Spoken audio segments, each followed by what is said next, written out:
Hi, this is Katie McKay with the Girl Riders Network, and I'm here at the AIMExpo, and I have with me the beautiful Brittany Morrow.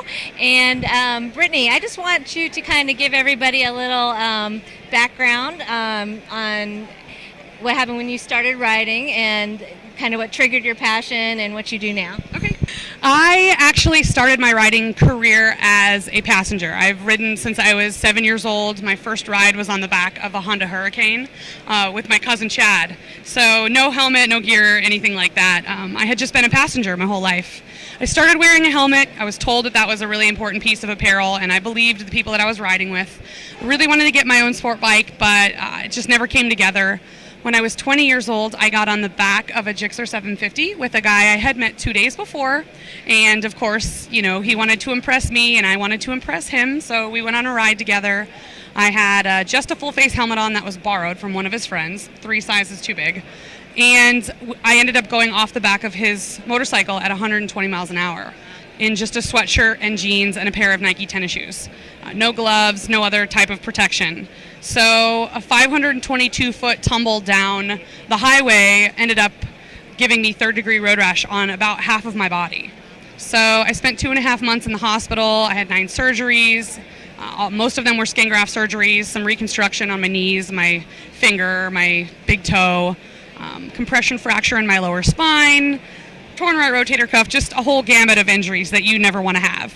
Things that you don't really think about can happen in case of a crash.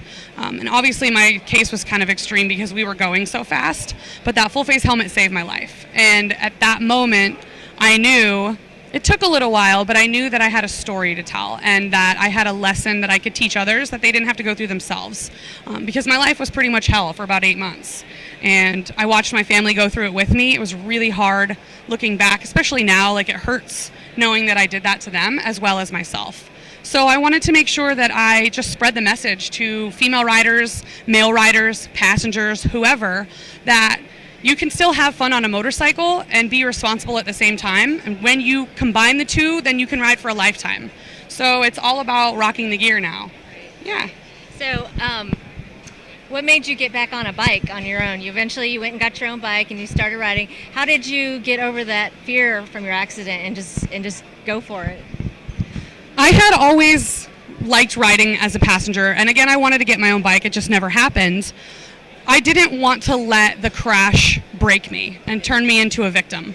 So I was always a tomboy, strong personality anyways, very A-type, you know, go-getter, and I decided that I just needed to get over it. And it took a while. I got back on as a passenger before I got my own motorcycle, just so I could get over that fear of crashing and hurting myself. So I learned my lesson the hard way, but I wanted to make sure that I was an example. I couldn't go around and tell a story about wearing your gear when you ride if I wasn't a rider myself. So being relatable was really important to me, and of course I love it. So I wouldn't give up riding for anything. And as long as I can walk, stand, work a clutch, then I'm going to be riding. So that's what I decided that was going to be my thing. And it's like a life's purpose now, and it's really fulfilling.